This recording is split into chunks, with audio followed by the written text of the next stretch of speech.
Good evening. Welcome to California Today. I'm Ling Zhang. Here's a preview of some of today's stories. California is going to allow private citizens to enforce the state's ban on assault weapons.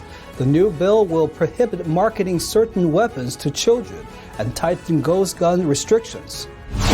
A district attorney in Southern California is planning to charge fentanyl dealers with murder after noticing an 800% increase in fentanyl-related deaths in the county.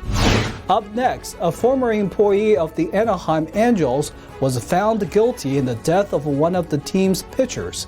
He gave the player pills laced with the fentanyl. California is introducing a new bill that will allow normal citizens to go after gun makers in the same way Texas lets them target abortion providers. At a news conference on Friday, Governor Gavin Newsom announced he is backing legislation that would allow private citizens to enforce the state's ban on assault weapons. It's modeled after the Texas law that lets private citizens enforce that state's ban on abortions once a fetal heartbeat is detected.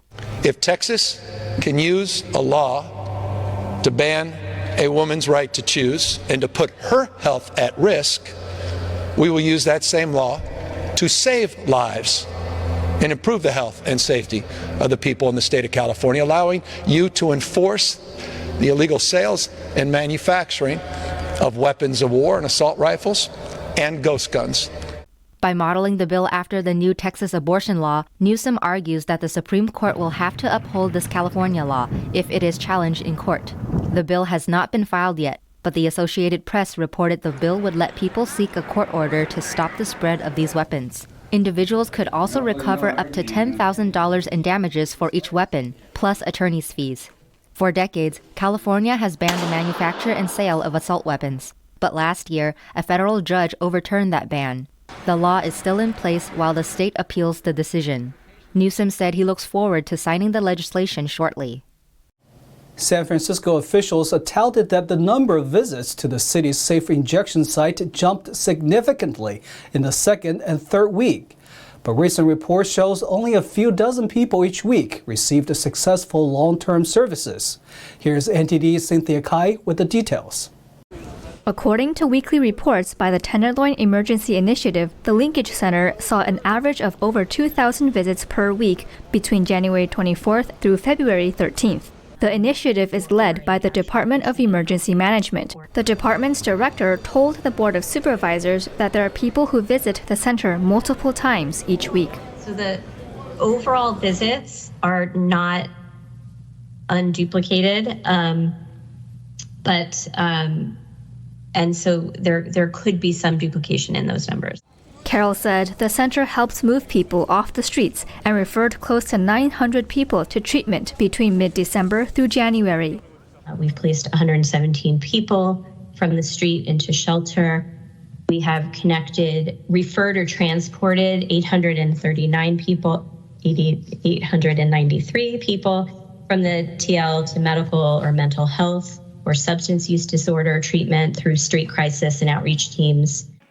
One goal of the Linkage Center is to achieve a complete linkage with visitors. A complete linkage is when the person seeking help is referred, signs paperwork, and is transported to the next location to receive help. In the first week, the center made 33 complete linkages, around 2.8% of the 1,180 total visits that week. In the following 3 weeks, the center's weekly completed linkages decreased to around 1.3% to 1.9% of total visits. Department of Emergency Management told the SF Chronicle that the low number of completed linkages don't necessarily reflect failure on behalf of the center, but rather the difficulties in trying to help people with drug addictions and mental health problems. The Linkage Center has also been criticized for allowing people to use drugs in the outdoor area. The Department of Public Health told NTD that Linkage Center staff reverse an average of 3 overdoses a week. There have been 66 arrests for drug dealing related offenses, including over or almost 6,000 grams of fentanyl seized. Critics say letting people get high in a place meant for treatment is counterproductive. The Linkage Center is part of Mayor London Breed's Tenderloin Emergency Plan to help address the drug overdose deaths and crime in the area. Cynthia Kai, NTD News, California. Fentanyl overdoses are on the rise. One district attorney in Southern California says selling fentanyl should be charged as homicide. Michael Hestrin, a district attorney in Riverside County, told California Insider he wants to prosecute fentanyl dealers with murder. It's well established in California appellate law, in California law, and that's the theory that we're proceeding under, that somebody gave or sold fentanyl knowing it was incredibly dangerous, understanding the dangers, and then chose to disregard the dangers and did it anyway. Hestrin said the idea came about after a young woman died of fentanyl poisoning 2 years ago. Her father went to Hestrin and asked him why this isn't considered murder and why the person who sold it to her can't be held accountable for killing his daughter. At that time, we started looking into exactly what had happened, and we began to, at the same time, what we saw was a really a marked increase in the number of fentanyl deaths in Riverside County. So between 2015 and 2020, there was an 800% increase in the number of deaths just in our county. After that, his office launched a fentanyl awareness campaign and education campaign for youth. Unlike most other common illicit drugs, which are derived from natural means, fentanyl is entirely produced in the lab. 2 milligrams of fentanyl can cause death. There are 5,000 milligrams in a teaspoon of fentanyl. So we're finding on the streets kilos of pure fentanyl. Hestrin says the drug dealers see it as business to profit from without consequences.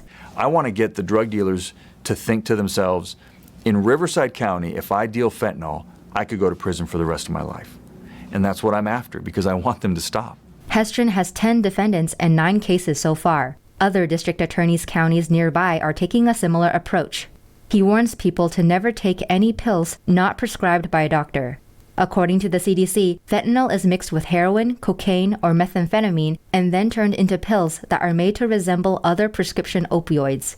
It is 50 times stronger than heroin and 100 times stronger than morphine. It is a major contributor to fatal and non-fatal overdoses in the U.S. To hear the full conversation, visit California Insider and the Epic Times, Epic TV, or YouTube. A former employee of Southern California baseball team was found guilty of selling a player drugs that led to the player's death. He will be sentenced in Texas, where the player lost his life. A former communications director with the Anaheim Angels was convicted on February 17th for selling drugs to players on the team. Eric Kay's sale of the drugs resulted in the death of Angels pitcher Tyler Skaggs after overdosing on an oxycodone pill laced with fentanyl. A Texas court will sentence Kay in June. He could face at least 20 years in prison. Skaggs was found dead in his home in Texas in July 2019. The Angels were set to play the Rangers at that time. Prosecutors argued that during the trial, Kay distributed drugs to multiple players for several years. 5 former players for the Angels testified against Kay during the trial, saying they received narcotics from him. Last year, Skaggs' family filed a wrongful death lawsuit against Kay as well as the team. They alleged that the Angels should have known Kay was dealing drugs to players. But the team hired a former federal prosecutor to conduct an internal investigation, which found that no one in team management was aware of any employee providing opioids to any player. Attorney General Rob Bonta announced the charges against 54 current and former Highway Patrol officers on Thursday. The officers were allegedly involved in a multi-year overtime fraud scheme. Bonta's office says the officers fraudulently earned over $225,000 combined. The charges are a result of an internal criminal investigation into the East Los Angeles CHP. The investigation began in May 2018. Officers were suspected of logging extra hours when providing protection to Caltrans workers. The AG's office did not say what sentences the officers would face. And coming up, Berkeley will be cutting its yearly admissions. The decrease comes after a court order to stop overcrowding in the city. And amid the San Francisco School Board recall, a special election was also held in the city. The Analyst in the Bay Area shares his findings with NTD. That and more here on NTD News.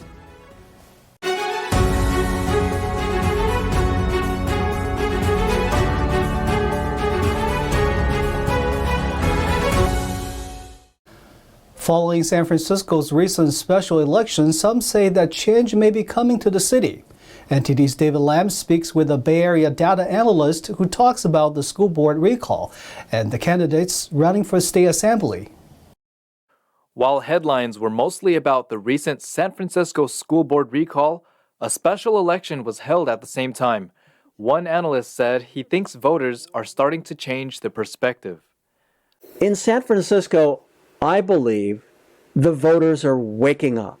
The voters are beginning to stand up for their own interests.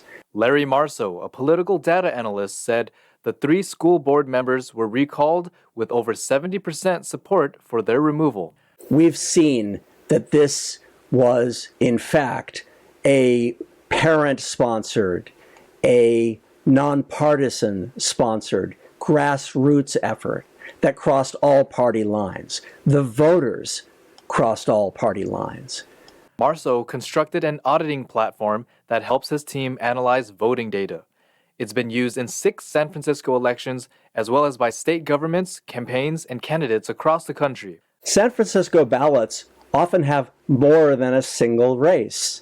And in this special election, we also had an election to fill a vacancy. On the same ballot as the board recall ballot in San Francisco, candidates in the eastern half of the city competed in a primary to run for California Assembly District 17.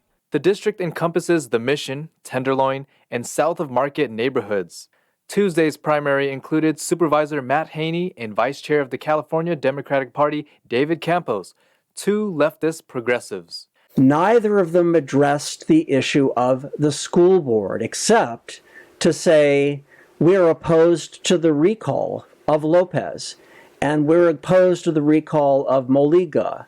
On the subject of the anti-Asian tweets, they conceded they could not support Allison Collins.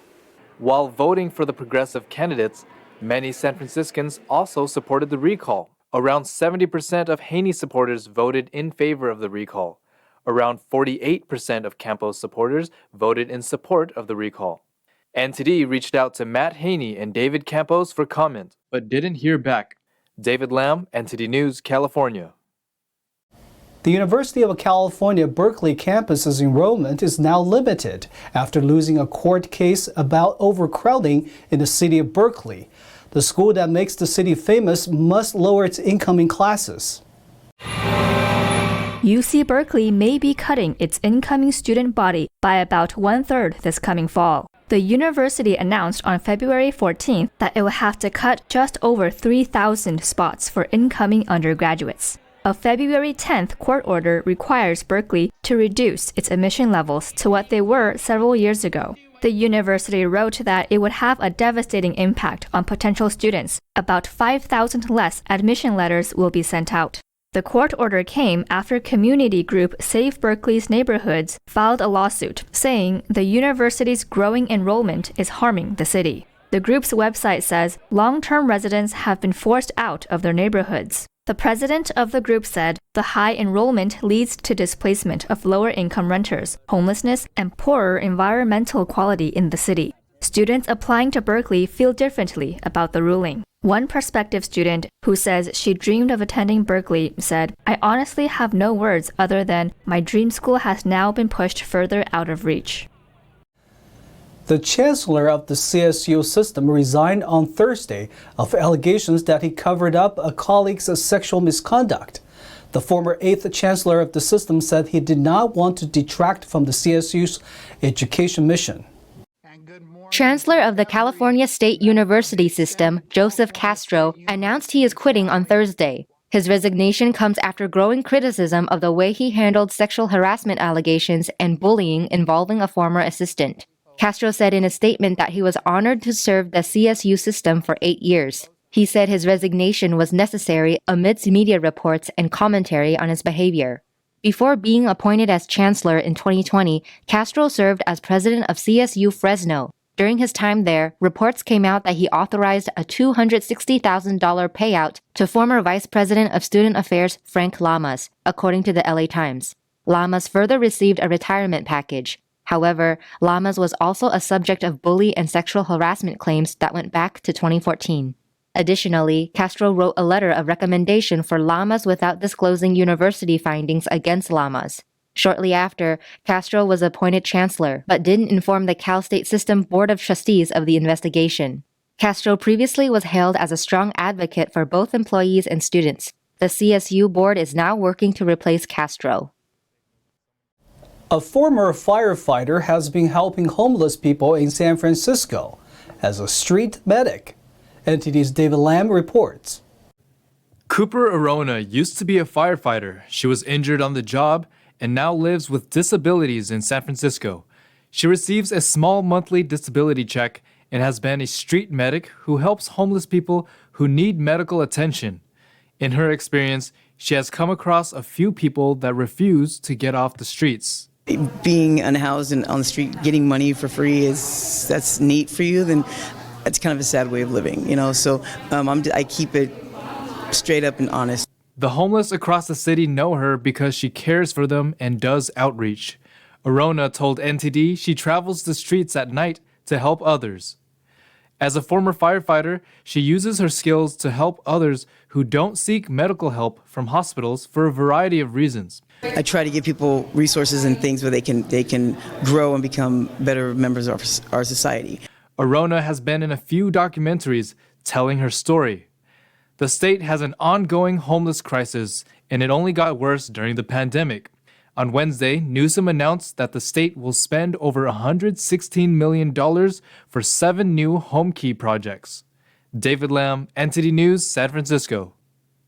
This week, a Silicon Valley College campus is now operating a fully automated convenience store. Customers can grab their items and go. The tech takes care of the rest. NTD's Thomas Christian has the story. Imagine walking into a convenience store, taking whatever you want, and then walking out. It's not robbery, it's a fully automated AI-powered convenience store. And it's right here, right now, on this Bay Area University campus. The Ginger Market at San Jose State University has been transformed into an autonomous retail experience. Now students, faculty, and staff can grab the items they want and go, without scanning anything or waiting in line to pay. AI-powered computer vision systems mounted at strategic locations throughout the store accurately identify the products shoppers select. It then automatically records the purchases on the SJSU Boost mobile app, eliminating time spent at traditional checkout areas. SJSU worked with Chartwell's Higher Education and Standard AI to retrofit the market without stopping store operations or altering its layout. The Standard AI platform is integrated fully with retail operations, including inventory, management systems, and visual merchandising. We offer contactless and frictionless payments. The data collection is handled off-site. The person looking at the screen is just another random person. All there is a black screen with a bunch of dots on it, and those dots basically track your movement without looking at any of your faces. All they do is track movement around the store. Of course, it's not fully automated. People do still have to restock the shelves. But it is another step in making convenience stores just a little more convenient. In Glendale, a man was arrested 3 times within a span of 16 hours, according to the Glendale Police Department. Early Sunday morning, James Landon was booked for suspicion of obstruction after running from police. He was released to appear in court later. At 9:30 a.m., he was arrested for trespassing at a business. He was trying to get into a closed-off area with a screwdriver. He was then released on Los Angeles County's $0 bail policy. Finally, at 7 p.m., Landon broke into an apartment. He was arrested a 3rd time after a standoff with the police. Now for a sports update from NTD's Thomas Christian.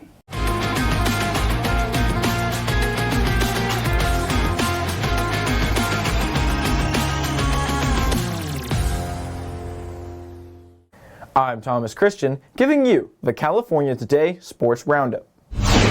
4-time major winner Rory McIlroy has said that he proposed the Super Golf League could be better suited for older players and that the younger generation would face a massive risk by joining the lucrative breakaway competition. McIlroy and several other top-ranked players have turned down the Saudi-funded project, which is being spearheaded by former world number 1 Greg Norman. Players who sign up for the breakaway competition face potential bans from the American-based PGA Tour and European-based DP Tour, as well as the Ryder Cup.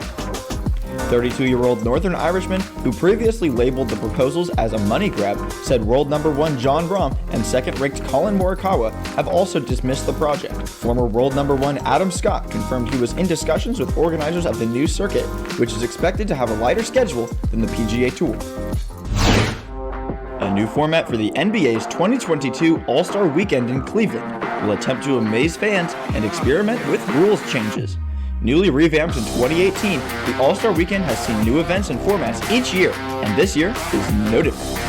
Starting off tonight is the All-Star Celebrity Game, a reality TV meets basketball charity event which pits two teams coached by NBA legends Bill Walton and Dominique Wilkins. Headlining the event is rapper Quavo, Cleveland Bear Justin Bibb, Jack Harlow, and the Browns D lineman Myles Garrett. Next is the annual Rising Stars event, which is supposed to showcase the league's up-and-coming young players and give them a bigger stage as they grow and develop. This used to be only one game, but this year it will be a 4-team tournament-style event, with young players divided evenly amongst 4 teams, and each team assigned 1 player from the G League's Ignite development team. Headlining the event will be this year's number 1 overall pick Cade Cunningham, 2021 Rookie of the Year LaMelo Ball, and 2021 number 1 overall pick Anthony Edwards. Heading into Saturday, another new addition to All-Star Weekend is an HBCU exhibition game. Part of an ongoing commitment the NBA is making to historically black colleges and universities, the Howard Bison take on the Morgan State Bears on the big stage. Saturday night gives us the Skills Challenge, 3-point contest, and Slam Dunk contest. And yet another new format, the Skills Challenge becomes a team event with 3 entries. A team of all rookies, a team comprised of the home team, Cavaliers players, and a team of 2-time MVP and NBA champion Giannis Antetokounmpo and his 2 brothers, Alex and Thanasis. The always exciting 3-point and dunk contests will then take center stage. This year, the 3-point contest is headlined by sharpshooters Trae Young and Fred VanVleet and big man Karl Anthony Towns. The slam dunk contest will feature Cole Anthony, Juan Toscano-Anderson, Obi Toppin, and rookie sensation Jalen Green. This all leads to Sunday night, which gives us the big kahuna of All-Star events, the All-Star Game. 2 teams captained by LeBron James and Kevin Durant and stocked with the league's best talent will face off against one another, with the winner donating money to a charity of their choice. From California's NBA teams, the Warriors' Andrew Wiggins and Stephen Curry will be starters for Team LeBron, while Draymond Green will come off the bench for Team Durant. LeBron James represents the Lakers, while the Kings and Clippers do not have a single player selected for the event. As always, I'm Thomas Christian, and thanks for tuning in. And that's all we have for you tonight. We'd love to have you back on California Today every weekday at 8:30 p.m. Feel free to let us know if you have any news tips for our show. We're also on Twitter, Facebook, Instagram, YouTube, and our website. I'm Lang Zhang. We'll see you next time.